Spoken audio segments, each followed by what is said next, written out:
And welcome everybody to another episode of Plug Talk Sports.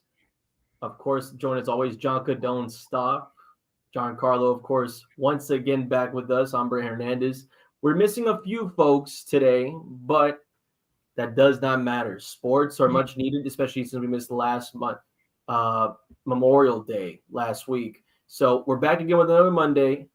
And Jonka, we haven't really started an episode like this in a long while, but I did want to bring it back. Best part of your week. What is it, man? Best part of my week, man. That's a tough one, bro. I mean,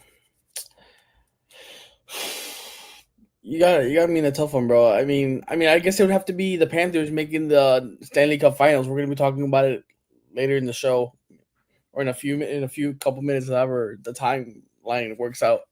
But yeah, you gotta rep the Panthers, bro. I know, man. Honestly, I'm more than ecstatic about it. But I would say this, though, because I do want to bring this out a little bit, though. The Gator legend is coming back to the MLB, the show.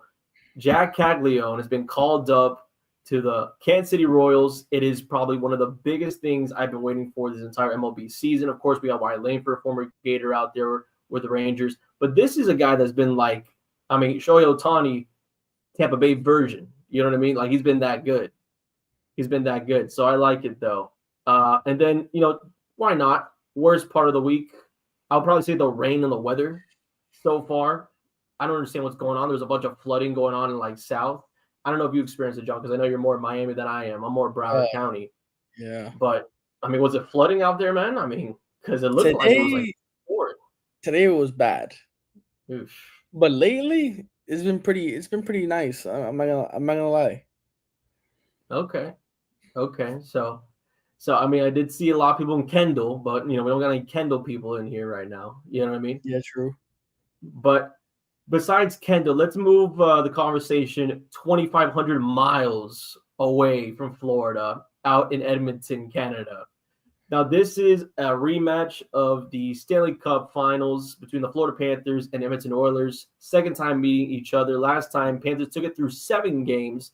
And this is going to be another situation where Connor McDavid, the McGee's, as everyone nicknames him over the NHL, he's bound to win one. That's what everyone says. He has another shot at it.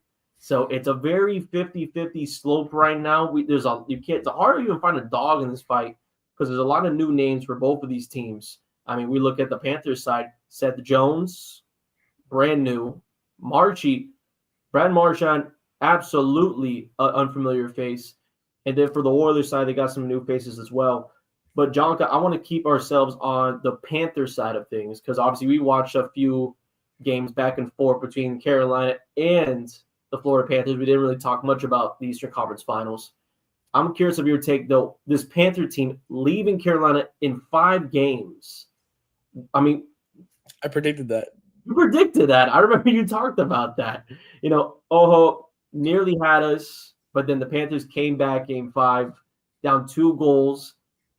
Is this team – I'm not saying it's the best team that we've seen. Coach Paul Maurice said this is the best team he's ever coached, without a doubt. His words. But, John, I'm curious about your thoughts going through the Eastern Conference with the Florida Panthers.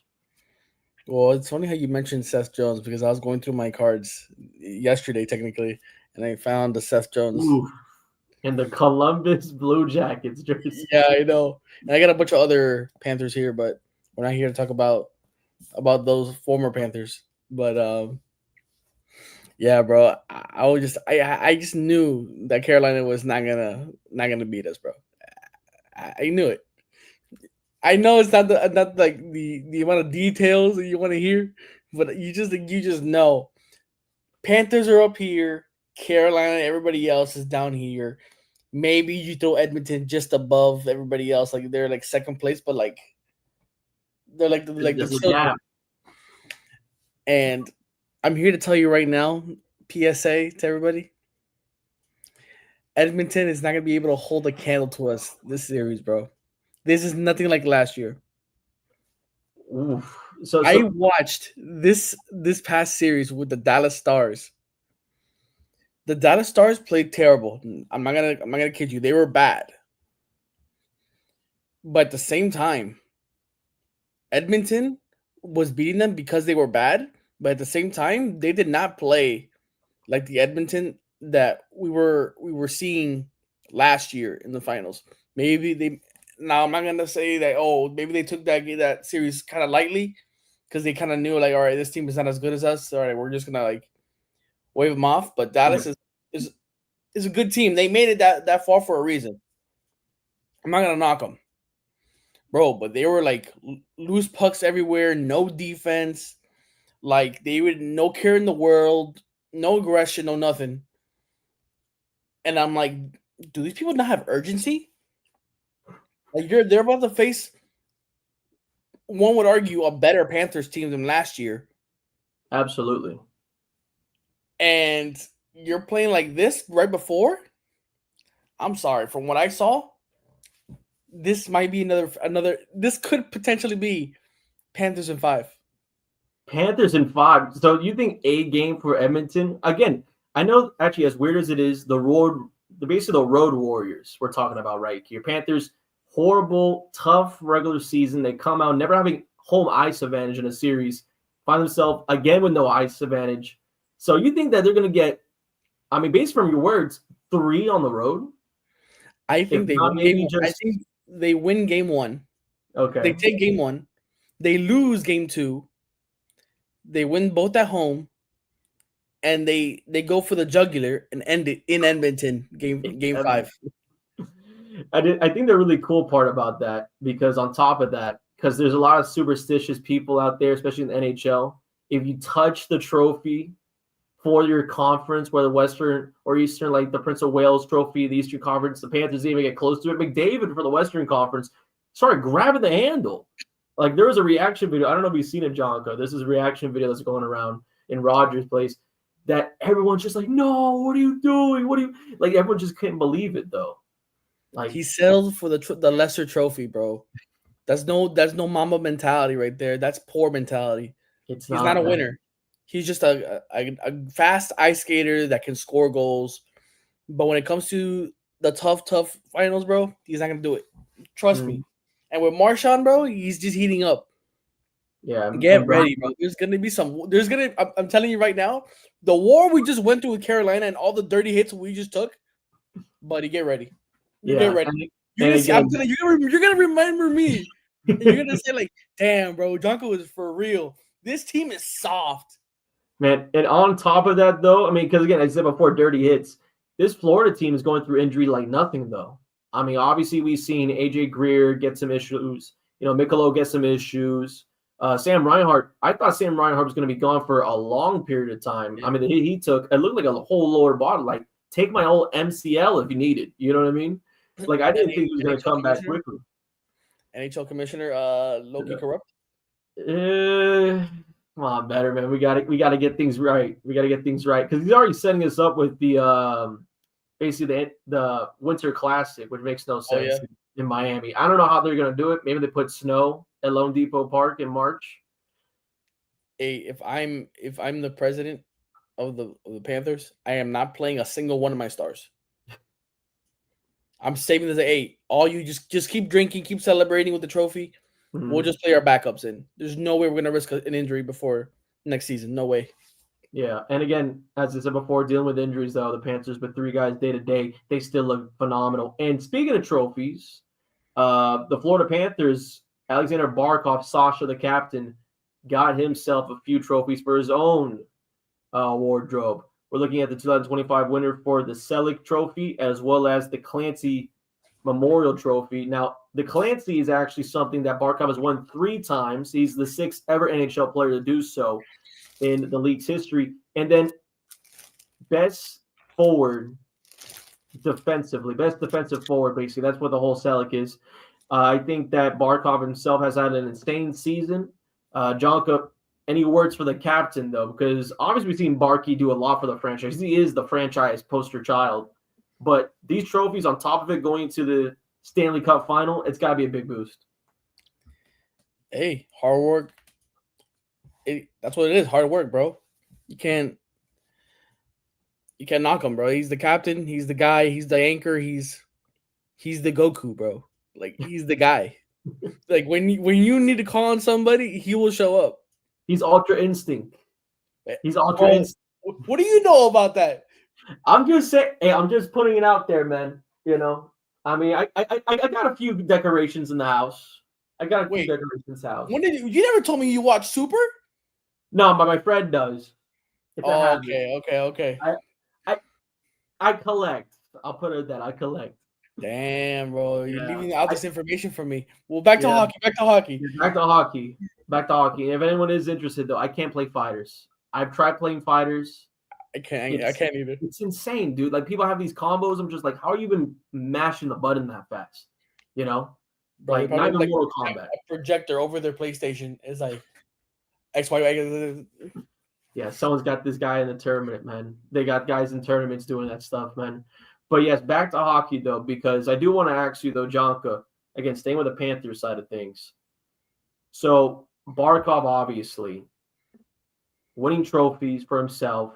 Obviously, the first ever NHL Finnish captain to win a Stanley Cup. Looking to get his second one right now. I'm curious, do you see a banner hanging for Barkov in the future? It could be a number banner, most likely, even a Hall of Fame. I feel like Hall of Fame is going to be knocking on the door at this point. I think there is going to be a banner. It's going to be a glorious banner. And on that banner, it better have the number of trophies that he wins. Because he's gonna be the one that led this dynasty to multiple championships, including including this one Yeah. from this year. And I'm telling you this right now, he's not done yet, bro. He's not done yet. He is not done yet. I think he's already going, but if winning this one, well, I think he's already in. I think if he wins this one, he's already in. Yeah, but on top of that, because actually before we even go to Edmonton, because one thing I kind of noticed though, a little lack of Chuckster in the Eastern Conference Finals series. I didn't see a lot of Kachuk goals. I didn't see a lot of Kachuk points. He didn't really have much. I mean, again, Reinhardt for Hagee doing a lot of the work. Lundell has been a dominant piece. But I believe that if Kachuk is involved in this series, it's going to be on a physical aspect. I think that him and McDavid are going to go neck to neck on the boards the entire night. And maybe we even have, a showcase from someone that we haven't really been talking about a lot. Like Rodriguez hasn't been having a crazy playoffs. He's been making goals here and there, of course, but not like eye-opener. Marchand obviously has been a huge piece on the second line for the Florida Panthers. But, Jonka, I'm thinking to myself, who could be that missing piece? Because last year, it really was Rodriguez. Especially Rodriguez had that, that series clinching goal in Game 7. Do you think it could be maybe Rodriguez, maybe Lundell pushes it a little bit, maybe some of these guys that are coming in for injuries? Who do you think would be a guy to look at for the Florida squad that could show up in the Stanley Cup final? I think it's going to be a story to be told. That who would have thought a last-second trade deadline trade, that player would be the one to make the most significant contribution to us winning the Stanley Cup. I think Marchand is going to be the guy. I think he's going to be the one to step up, and it's going to be, bro. It's going to be glorious. Oh, it's going to be glorious. It just to stick it to the Bruin fans, bro. I just love it. Cheering for Marchand is like cheering for someone in the Olympics that's a part of like the Soviet Union or something. Like it's like you love the story, but it's like, dude, I really don't want this guy to win at the same time. You know what I mean? Like for all the Florida Panther fans that hated the Bruins, can't stand Marshy, I don't blame you. There's a lot of people that love to hate in sports, me included. But I'm telling you though, the moment that they win the Stanley Cup, knock on wood, I'm getting the jersey. Brandon, I'm doing you a favor right now. It's a guarantee. A Jonka guarantee, bro. Ooh, that's a tough. Okay, tough to go over. I don't even guarantee on my Canes. When I say guarantee, it's a guarantee. I was confident last year we won, and And this year I'm doing it again. I'm telling you, this Edmonton team is not the same. They look defeated. They wanted to play. They wanted to play Carolina. They did not want to play us. And look who they ended up with. Yeah, and honestly, personally, I wanted that. Like, I didn't want Dallas at all. Personally, I didn't like how Dallas matched up against us. We would have destroyed Dallas 4-0. Swept. Man, so powerhouse team. And again, I like the we one because would have swept Dallas's dumbass. And I swear, bro, 4-0. No, they should have just make it 10-0. We would make it 10 games, 15 games. We're winning all 15 games. Dude, they played it terrible, bro. They were terrible. There's words I can say right now that I'm not gonna say on live. But I'm telling you, bro, watch the series. Watch every series, every game. Look at how Dallas players played, bro. They played like they didn't care. Like they couldn't play. No, they gave up halfway through the series. They gave up halfway through the series. But John, I do want to go. I actually want to backtrack for a second because I remember earlier in the show you said dynasty. Now, obviously, Eastern Conference Finals 3 straight times in a row. But you're calling dynasty already? Dynasty, bro. Oof. Bro, think about it. Think about it. No home ice advantage this entire playoff. And we go and we win the Stanley Cup. What more do we need? Why even take first place anymore? Yeah. What's the point? We just showed up. We can either take first place and win it all, or be last, or be without. Okay. You always do the bubble thing. It's always something. Like I'm always with the emotes. Or just not have home ice advantage and we still win. What more do you need? That would be 3 straight finals appearances. If we win this year, once we win, sorry about that. Once we win, it'll be 2. I'm pretty sure they're gonna sign Reinhardt and re-sign him. We're gonna probably move some other guys that don't either produce that much, and bring some guys back. I think we should re-sign Marchand.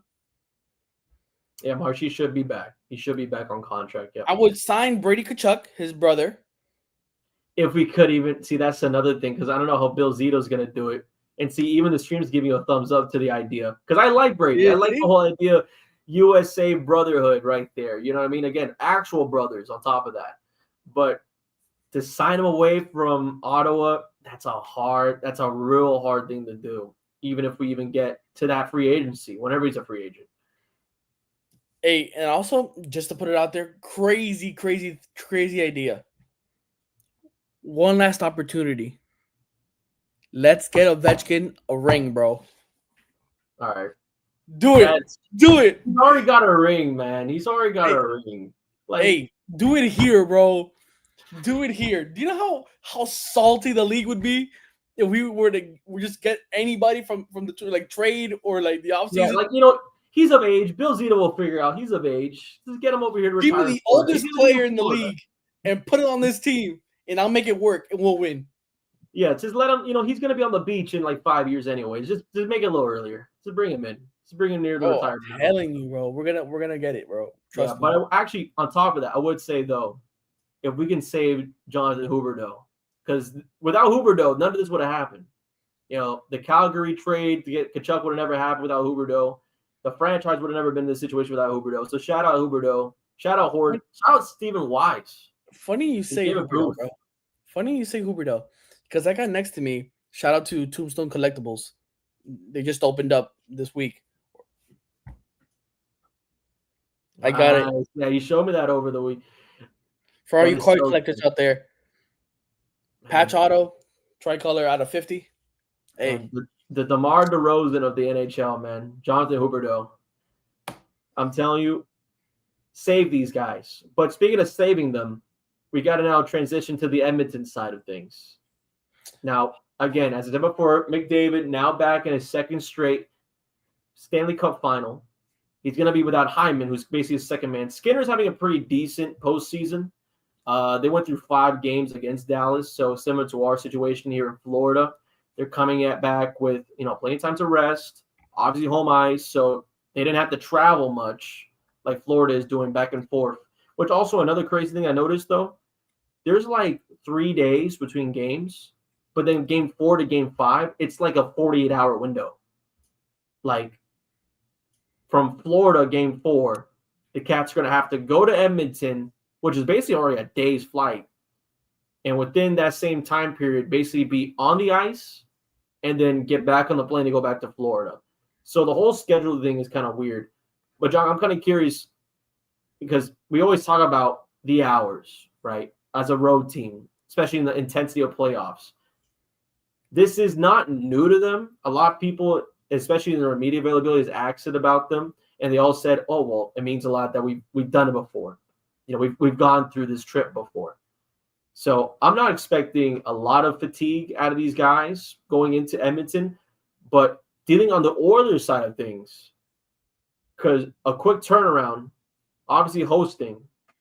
Do you think that there is going to be some pressure on them? Because the flight logs are in your way. You got home ice. McDavid's got to get a championship sometime with the Stanley Cup final. Do you think there's a lot more pressure now for Edmonton to do it this year? Because I don't know, honestly, if they got another year. I don't think they have it this year. I don't know what it is that Edmonton has. No offense to Skinner. I think he's a good goalie and everything, but McDavid, he's a good player. But I think they're just lacking that guy, the guy that's willing to take the hit for the team, the one that that will lead the team to victory. We have Kachuk, so there you go. That's all we need. He has the experience. He has the leadership. He has the mentality where if we lose, all right, we're gonna come back next game. We're gonna beat your ass. That's what we need. They don't have that. Yeah, but I mean, again, McDavid's They got firepower. They got firepower. That's the thing. Firepower. If they get hot, they're tough to beat. But if you can get into their heads and you can play them physically, they're an average team to me. They're an average team. They're that kid that likes to have tantrums here and there when they don't get their way. They're spoiled. That's basically what there is. They're spoiled. David just down another 3-0 hole. He's just like pounding the ice. Just like, this isn't enough. We gotta dig in. This isn't enough. I'm telling you, they gotta bring. I don't know who it was that documenting. I think it was the NHL doing like a little like thing for like the Stanley Cup final that year. I hope they do it again because I just want to see McDavid just like, again, guys, we doing this again? You know what I mean? Like, I'm not saying I'm not intimidated by McDavid. Again, phenomenal player. Obviously, he will get his coming sometime soon. But I do believe there's going to be pressure for Edmonton, though. Because he's in a spot where, like, it's not like his prime. It's not like if he doesn't get it right now, people are going to look at his resume. But if he doesn't get it now, like, when can he get it? I feel like similar to, like, when Dan Marino went through in the 80s for the Miami Dolphins, going against the 49ers, and he's going to a Super Bowl. And it's like, oh, well, he's young. The team is young. They got plenty of time. In reality, they've never even had that chance ever again, you know? And maybe even you want to say, again, these are all NFL, different comparisons, but maybe like a Joe Burrow experience now with Cincinnati. Who knows when that next chance is going to be? So that's why I think in a sense of NHL with McDavid and the Oilers, I think this might be that same case. You know, the West, it's kind of odd. Like there isn't like the team besides Edmonton right now.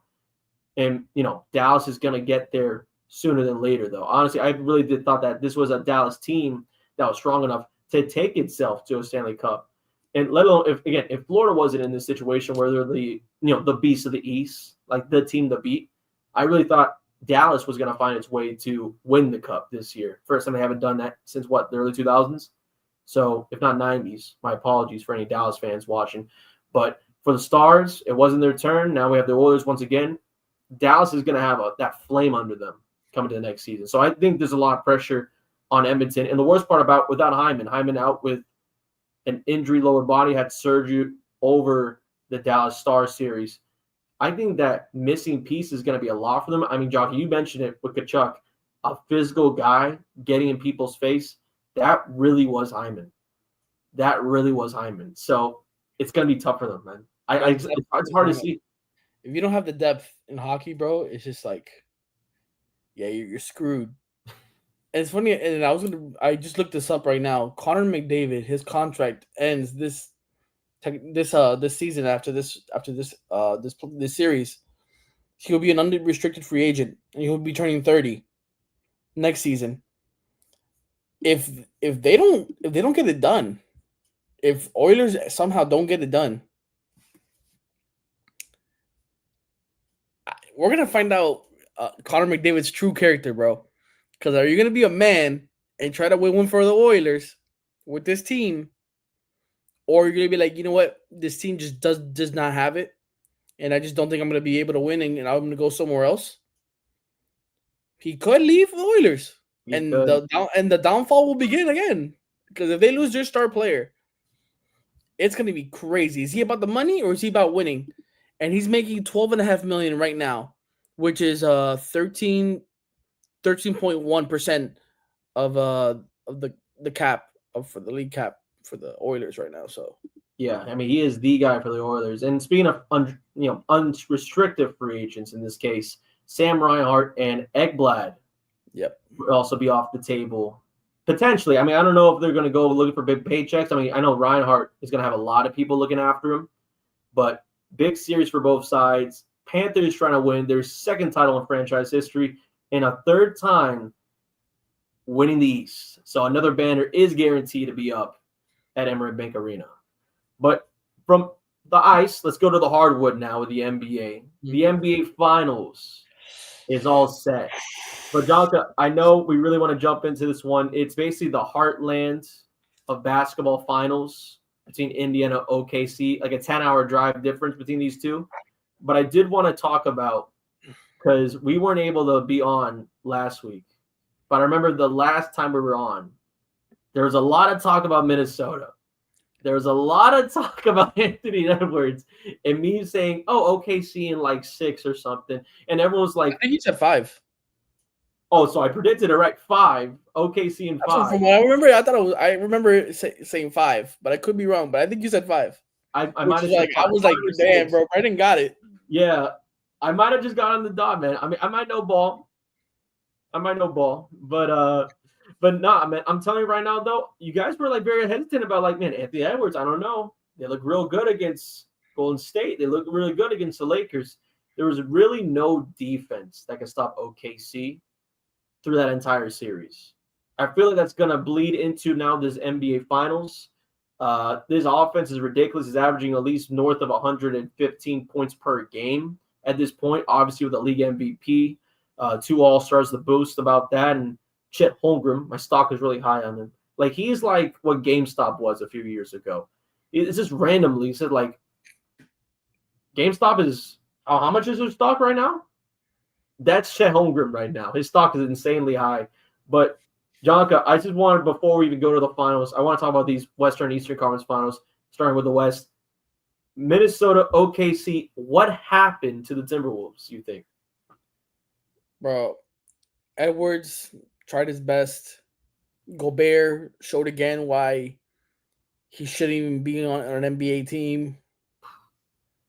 Yes, I will say that. I will defend it till I'm dead. Gobert should not be allowed in the NBA once again. He shows that when you need him the most, he will crack. Sure, he had that one game against the Lakers where he just had like a crazy double-double and they just knocked it out. But that's just one. The Lakers don't even play defense, so let's just take that out the way. Naz Reid, he did good, but he didn't show up. The defense was not there. But I will say, the free throw merchant. Oh my gosh! I mean, it's not a crazy. He's a merchant. It's not crazy. The memes are insane, though. He's a merchant, not an ambassador, but he's a merchant. It kind of like ruined the series to me a little bit, bro. Just the way when I was watching it felt like so inconsistent, not like flowing. It's like every other thing was a foul call, and there were a lot of calls that were like, "Damn, bro, that's a foul in the playoffs." Playoffs, not in the Western Conference Finals. They're going to war in the East. You're trying to tell me that's going on in the West? We're telling me there's that kind of defense with the Timberwolves and the OKC Thunder. That kind of defense is being called. Those fouls are being called. I'm sorry. that Adam Silver has as if he's gonna let that continue, then just give OKC the trophy right now. Oof. Yeah, I mean, strong words though. Strong words. But again, I like OKC though. Even I like without even without Shy, I'm still thinking like Jalen Williams went off. I'm still thinking that Wiggins went off. I'm still thinking, as I mentioned before, Chet went off. I mean, you can go, bar for bar. OKC was just electric throughout that entire series. Anthony Edwards in the last 3 games was bleeding out offensively, though. I think that if they need to push themselves, because that game 1, Julius Randle went off. After that, he went silent. Like, they need a number 2 guy because they got rid of Cat. Obviously, we knew what happened. We're going to go talk about that real soon. But they need a number 2 guy. I don't know who they're going to get in the offseason with Ant, but there's a lot of rumors, and Jock, I think you'll like this as well, about the Miami Heat being involved. For who? For Anthony Edwards. Hey, I don't know what we're going to give up. I don't know what we're going to give up. At this time, half of the team looks to be okay. Isn't his contract over until like 2028 or something? I don't know, man. I mean, either way, it's also – I mean, you've been to 2 Western Conference Finals, and each one, it's like you're under par every single time compared to the talent that you've shown throughout the regular season. So, knowing especially the Timberwolves owner, how they traded away Rudy and all these different pieces without a flinch, I wouldn't be shocked. I really wouldn't be shocked if Minnesota decides, let's just go crazy, get like a group of guys. Anthony Edwards is good, but he's a little too young right now. And we got, a squad that's been in the Western Conference Finals twice. Let's go crazy. They might pull out a Nico Harrison out of nowhere in Minnesota. Right now, Anthony Edwards' contract ends the 2028-29 season, and he'll be a free agent in the 29-30 season. You'll be an unrestricted free agent. I don't know if Pat Riley. That's 5 years away from now. Yeah, I don't know if Pat Riley's gonna wait that long. I don't know if you survive that long. This I don't think I was telling Daniel this. Like, I don't even know if the Heat are gonna get anybody. I think they're gonna be in talks, but I just don't think we have the money for it right now. And especially we overpaid for Terry Rozier. Yeah. I mean, Terry should be gone. Terry will be gone, but who's gonna take on his contract? Charlotte. Just a quick swap back. Like, hey, you can have him back real quick. I think it's possible, man. But I'm telling you, though, OKC is the team to beat. But then let's go to the East. Knicks, Pacers. Honestly, as a Celtic fan, I love seeing it. I love the fact that it happened exactly how it should have happened. New York stealing 2 games in Boston. They lose 2 games in New York against Indiana. They go on the road, and it's like, oh, game 3, we're back in the series, no issues. Same thing happened with New York.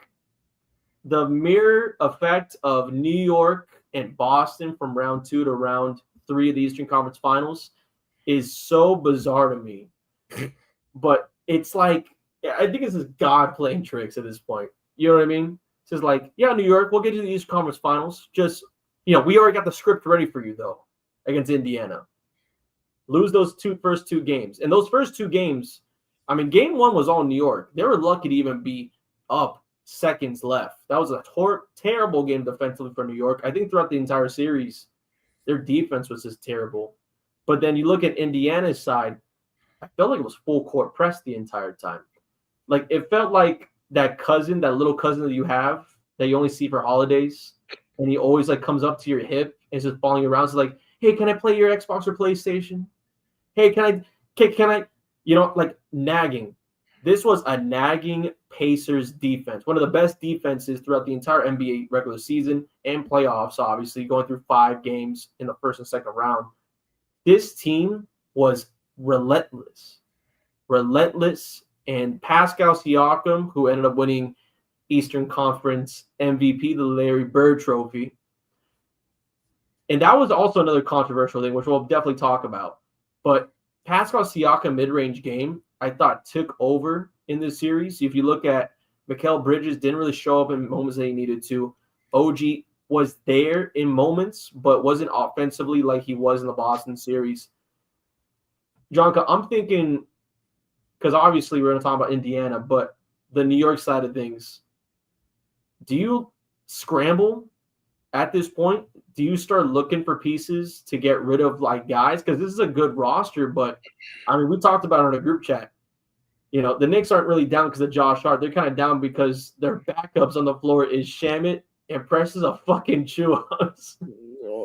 Hey, like that's not a deep team at all, man. And I don't know if Tom Thibodeau, who's apparently going to be returning for a 6th consecutive year in New York, is going to put more than 7 guys on the floor in a rotation. Yeah, bro. If I'm them, bro, the best thing you could do is, I'm gonna say not the best, but like the smartest thing you do is trade Towns. I think Towns will give you the best opportunity to get the most out of a trade.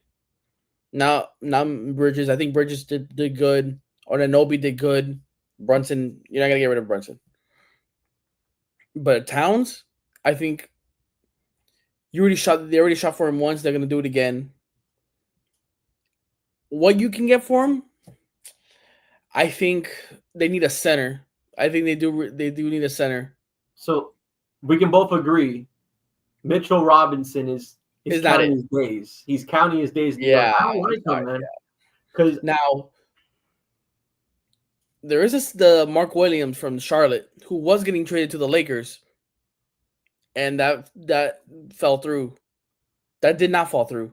So he could be on the trade block this offseason. That he could be a viable option. That could, and again, a lot of it's health though, because that trade fell through physically. Mark Williams going for Dalton Connect in Los Angeles. So physically though, I'm just curious because Mitchell Robinson had a bunch of lower body injuries throughout majority of the last 3 years in New York. I mean, times you can get on the regular season, so I don't know if they want exactly that, but I like what you're looking at though. Young, big man centers that you can build on. I mean, let's say hypothetically, Cat is left in New York. They're like big moments in the playoffs, all-star. We have to keep him. A young guy comes in off a trade, maybe a draft pick. And again, this is a team like New York that gave away like 6 first-rounders to Brooklyn, I think, for Mikal Bridges, insanity as it is. But maybe a young guy under Cat might be the answer. Let me give you this hypothetical. And all of you guys watching, everybody watching, just think this out for a second. Karl-Anthony Towns, Josh Hart, and maybe a first for Giannis. All right, that's about it. Bro, we're talking about a team with no future. The Milwaukee Bucks have no future. I would rather keep Mitchell Robinson and get rid of Towns for Giannis. That's a crazy take. That would be crazy, bro. They had a hack of Mitchell in these playoffs. I haven't seen that in a long time. Like since Shaq wasn't on the TNT board. And again, I like the idea of bringing Giannis to New York. I know there's a lot of rumors about that. Actually, funny enough, a lot of things speculated earlier today. The Raptors? Toronto and potentially Kevin Durant also join him in Toronto. I don't know how much leeway I have of that. It came from a beat reporter that does cover Toronto. They have the money. So who knows? But if I'm the New York Knicks, I definitely would keep a tight-knit roster right now. But you got to look in this offseason, though. I mean, I would let go guys like Shamit. I let go guys like Mitchell Robinson. I would let these people go for draft picks, which New York does not have after Mikal Bridges. But just pick up a small contract here and there for like a big or like a 4, stretch forward. I can't even give you a name. Maybe. Naz Reid? Naz Reid in New York would actually go insane. I like that idea. I really do. Now, would Minnesota do everything in their power to keep him there for long term past this year? Absolutely. But for New York, that's not to say they don't draft a center. Yeah, that too. Now, I don't know what center is available in the draft. I'm gonna have to look for that.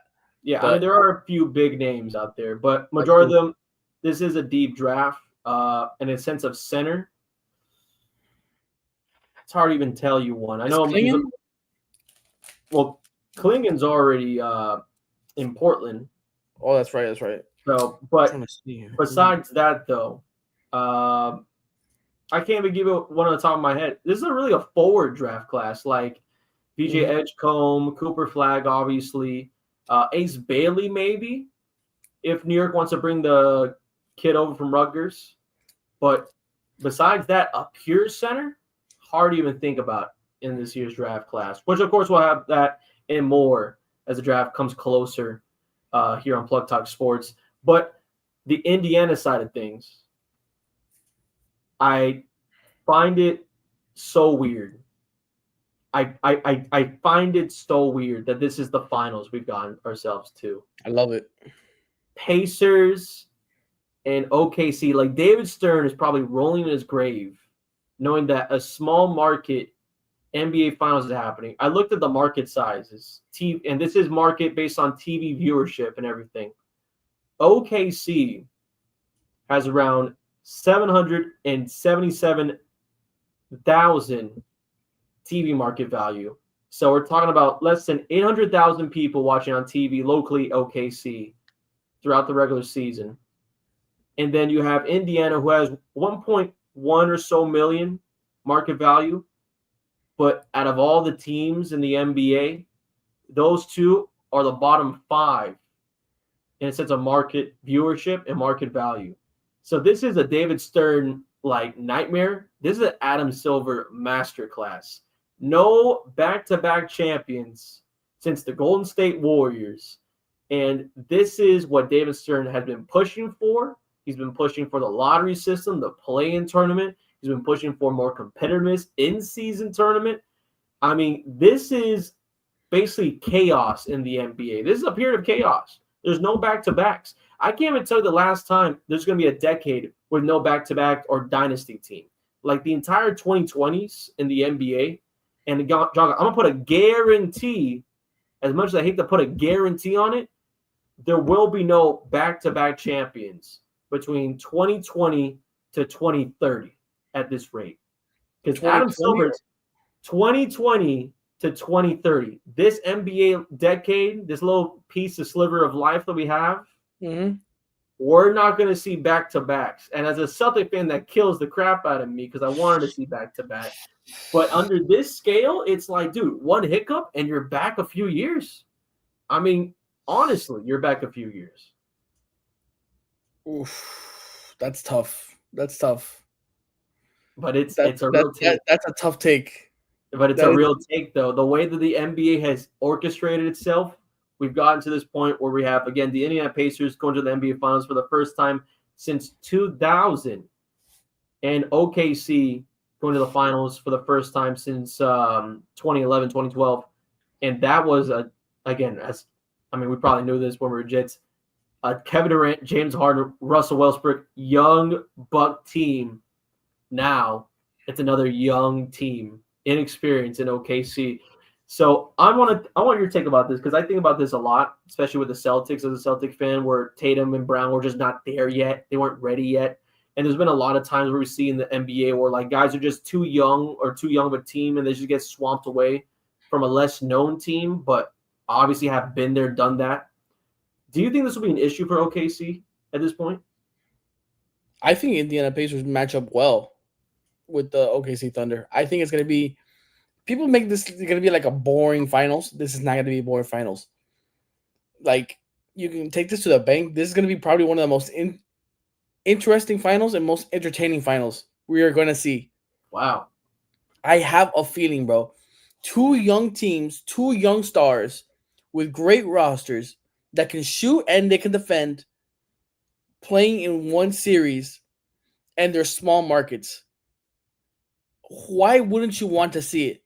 Yeah, like as an NBA fan, like this is what you want. This is what you want, bro. This is what we've been asking for, bro. You finally have a small market team that gets a star player.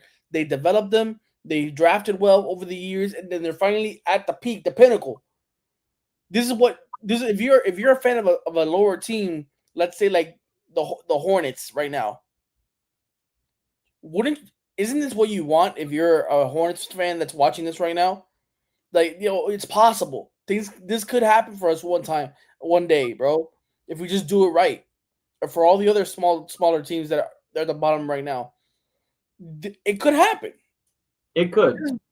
This is a duo Cinderella story, and I'm loving this right now. And I think people think there's gonna be a lower ratings, this and that. No, I think this is gonna be one of the most watched finals in history. Because I think this is gonna be good, bro. It You is don't gonna. understand the competition that we're about to get, bro. Is gonna be ridiculous. And I'm telling you, I am actually really excited about this year's finals because again, Pascal Siakam, I had so much praise for him throughout the entire playoffs. Already an NBA champion back in 2019 with Toronto. He comes back to the finals. Who's guarding him? Who would even guard Pascal? I'm thinking matchup wise.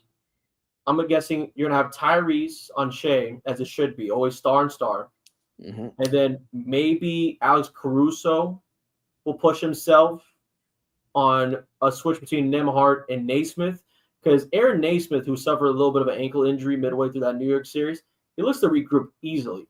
So I think there's going to be no issues, no injury scares for both sides, really, for this NBA Finals. But Alex Caruso, an all NBA defensive guy at this point of his career, I mean, this is the moment, man. This is the moment. As an NBA sicko, I'm thinking about TJ McConnell, what he's gone I'm going to bring him up. Like the guy has been like so one speed and it's NASCAR fast. Pacers, they control the pace, dude.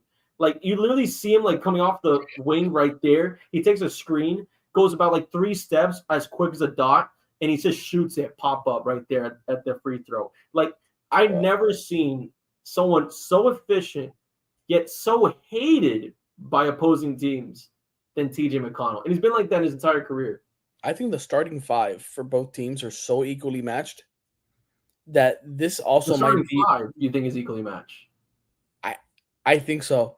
And I think listen to this. This also might turn into the battle of the benches. Whose bench is going to step up the most? I think whoever's bench steps up will be the winner of this finals. Period. So this is, I mean, and this whose bench is better right now? I gotta see. Let me go to ESPN right now. I gotta see whose bench is better. Yeah, because I do want to go into the starting 5 conversation because I know you talked about it just now, basically. Which I'm at the hold the conversation right here because I want to double check something. Indiana's starting 5. We're going to the starting 5 based on the game 5. My apologies, game 6 of the Eastern Conference Finals. They're starting 5 at the time. Halliburton, Nembhard at the 2, followed by Naismith at the 3, then Pascal at the 4, Miles Turner at the 5. Again, shout out Miles Turner for staying throughout 10 years from the Paul George era to now. But yes, Miles Turner starting center. And then you go to the OKC side. And again, I just want to double check if this matches up because I like the matchup. I really do as a team to team. But starting 5, you got yourself on OKC, Shai Gilgeous-Alexander as the point, not the 2 guard, but as the point, will have the ball mostly in his hands, followed by Dort, Jalen Williams, and the weirdest thing about this series, Chet Holmgren as the 4. So hypothetically, as a starting 5, he would play against Pascal Siakam. I don't know how that's going to look like. Maybe the quickness on the block is the best thing for both of those guys. So maybe both coaches like that matchup for each one. But then Hartenstein at the 5 against Miles Turner. I love the front court matchup, but man, Jalen Williams against Aaron Naismith, though, you like that matchup? I mean, no, honestly, like I could see. Let me just try to find it here. Where is it? Pacers. Let me go to the roster. I would prefer. Me personally, I would prefer to put. Where is he?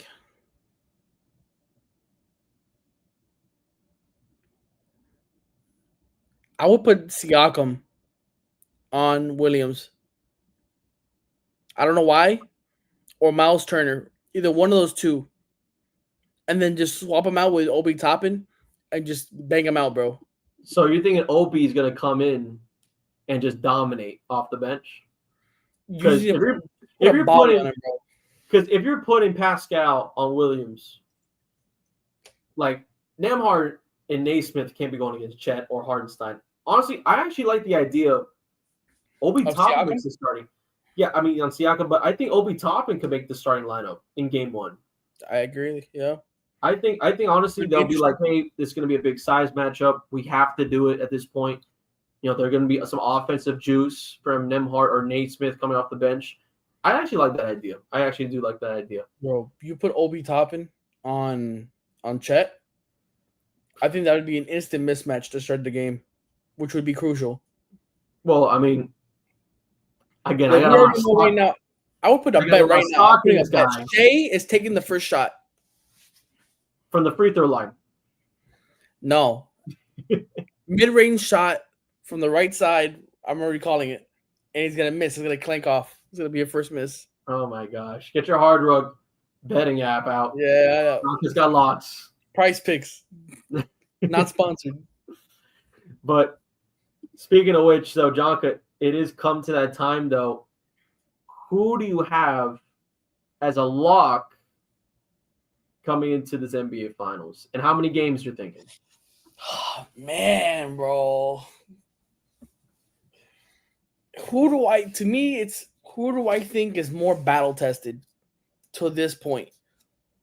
Who is like, all right, we've gone through it.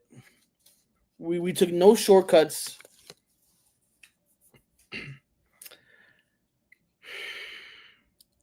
For all y'all out there, don't say I didn't love you.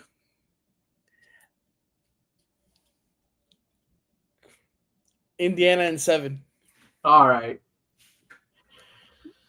That Indiana in 7. I think Indiana has the better bench, and that will make the difference in 2 of those games, which would lead to a Game 7 win. oof. Damn. Like, I like Indiana a lot, man. I really like. I'm not saying they can't win this. I mean, this is a team that's gone to 2 back-to-back Eastern Conference Finals. Finally, has gotten over itself on the hump. I think this Indiana team has always been sneaky, has always been a top outlier in the East. I mean, not even that. I think the East got a little bit better than the West.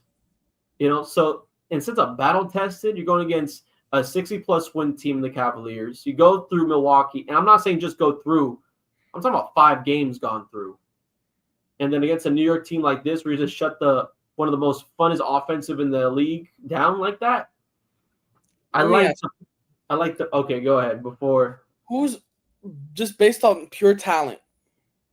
Who do you think has better talent? OKC or the Knicks?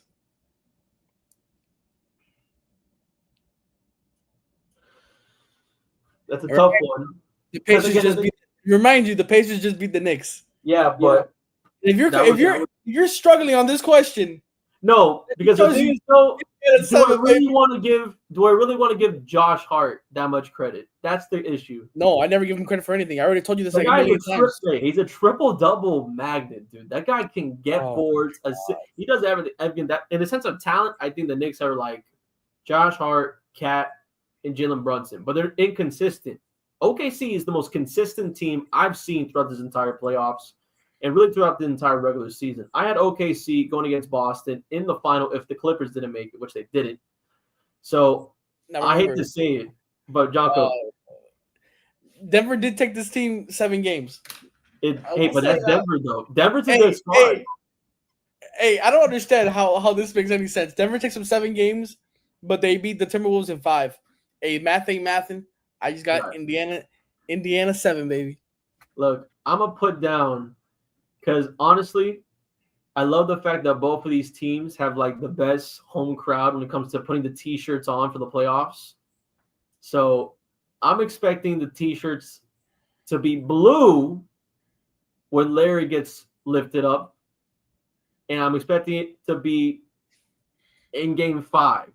I think I got OKC again through 5 games. They finish on home turf in Oklahoma. It'll be the franchise's first championship since moving from Seattle. And I don't know if you even count Seattle accolades as OKC accolades. I always put them together, but it's like 2 different fan bases, 2 different franchises. But either way, there's a banner coming up with the MVP, Shai Gilgeous-Alexander, holding the finals MVP. Actually, you know what? I'm going to go a step further. I got Chet Holmgren with the finals MVP for OKC. And that is getting through 5 games. Each and every game is going to be grueling, though. They're going to be fun. I think it's going to be a really fun series. But I got OKC. In how many games? 5. Count them. 5. 5? 5 games. They're all going to be grueling. I think that they don't lose a stealing game at OKC. I think Indiana wins 1 in game 4. Obviously, too late at that point. But this is, I mean, for a lot of Thunder fans, this is their moment. And for the Pacers, because also the question is, are they there too soon? Are they there too soon? I don't know exactly. It might just be the right time for Indiana, and I could be very much wrong, depending on the first 2 games go. And again, the first game coming up later on Wednesday. So very, very, very soon. Actually, is that accurate? Wednesday, or do I got the NHL Stanley Cup? Wednesday is the NHL. You're right. Thursday, 8:30 p.m. OKC. Mm-hmm. They're going to be hosting it. It's going to be a ball. And again, that's the fever we have right now. It's finals time. All right, Stanley Cup on a Wednesday, Thursday, the NBA Finals, back-to-back final matchups. But Jonka, to end off the last few minutes of our show, because I know we talked about, potentially we had an idea about NFL most influential, but I did want to go into another influential type of topic. The NBA on TNT, they broadcasted their last Eastern Conference Finals, and let alone their last broadcast for the NBA. Their rights have ended with the NBA, the team at TNT and Ted Turner. They basically been on the air with Ernie Johnson since 1989, which is insane to even think about a tenure that long. I mean, they're talking about guys on the panel like Charles Barkley, Kenny Smith, and Shaq, guys who have done 18, 20-plus years, 19 to 20 of that broadcasting with TNT and One Company. Jonka, with the last minutes, I want your take on TNT. And, again, the crew itself is going to ESPN. I don't know exactly what's going to happen, but what's your thoughts, reaction about, this whole basically changing of the guard? This is a whole new moment happening for the NBA. I'm saddened by it. Not because they're leaving and everything. Yeah, that's like one part of it, but what makes me kind of like upset is that the NBA and Adam Silver just blatantly just put out there without saying anything, but they kind of just showed that they do not care for what the fans want. They just care about the money. And there you go. We just lost probably one of the best sports shows in the world, probably the best one, and probably one of the most entertaining ones, because I think First Take is fun to watch, but it's not as good as NBA on TNT. And especially just how fun it is, the interaction with Chuck and Shaq whenever they go at it is hilarious. And whenever they try to rush to the projector and one falls and trips and they do all these funny jokes and they always like answering tweets. It's the best, one of the best shows ever. And now we're not going to be able to get that. And now future generations are just going to have to just watch highlights and snippets and bloopers of the show and not enjoy it. But maybe you can't guarantee. I think that what they're trying to do is that, okay, Chuck, Shaq, Kenny, and Eric are already like kind of like old names. Maybe in a couple of years you're gonna bring it back, but with newer players. Well, again, they're going just for the newer generation. Of course. Shaq, Shaquille O'Neal. Oh yeah. Yeah. Like, I mean, again, these are going to be guys that's going to be on ESPN. Yeah, it could be. Putting myself in perspective of how, if I'm going to think as a marketing team, I was like, listen, we, in 5-10 years, are these newer kids going to even know who Shaq or Chuck or Kenny even played for, or who they even are? Maybe if you're like a historian I mean, most of these kids didn't even go through Kobe's era, so they're not gonna understand the Kobe Shaq thing. Yeah. Chuck is always going to be a joke, but if you don't understand the history behind the joke, you're not going to get it. So I think this is all a marketing strategy for the future to then bring the show back For TNT. bring the show back on TNT, but with newer cast. I don't know who would do it, but it would have to be somebody good. It would have to be somebody funny, like Draymond. I think Draymond would be one of them. Yeah. I Again, honestly think Draymond would be one of them. he's generational. The guy's still in the NBA going strong. So I think that would be honestly, I do like that idea though with Ted Turner. Maybe just be wait in the shadows. Again, NBC now will take over contract through I think 2031 or something like that, something crazy. But with them going to ESPN, my biggest fear though, how much is Disney and ESPN going to change them? Because they're saying that the idea is for the inside the NBA thing with Ernie and of course the whole Shaq and everyone like that, pregame, halftime, and postgame. So where does that leave Kendrick Perkins, Richard Jefferson, Malika Andrews? That's my main curiosity about how they're gonna like fixate with all this talent. And on top of that, for ESPN and in general, because I have to always have a big take about this, bring back the journalists. Where is Zach Lowe and like these guys? You know what I mean? Like we got all these random players coming in. Why am I listening to Stephen A. talking to Markieff Morris about the GOAT talk when we have the NBA Finals going on with the Pacers? You know what I mean? So hopefully they push for that because TNT was a huge entertainment type of sports channel, I would have to say. Now ESPN trying to push that same narrative. I pray that they don't change too much because I know Ernie and the crew, they're not going to be taking anything. They're going to be like, "What do you mean I can't do this? How come we can't?" I guarantee they'll run their own show on the NBA side of things. Hopefully that ESPN and Disney are more fluent with them on that. But we have gone over our time here. A lot of things have been talked about. We're chilling. We're chilling out here. We're chilling. NBA Finals coming up. Stanley Cup coming up. And unfortunately, TNT is gone. But Plug Talk is here to stay, though. Like, we don't have Charles Barkley right now on the sidelines waiting for us. But we got Danny, Jogga Don't Stop. We got a whole nother Brandon on standby. So we're going to be back again on Monday, 10 p.m. Thank you again for joining into our episode. We'll see you guys in the next one. And we'll see you after the first few games of the finals. It'll be fun. And don't forget, support the troops.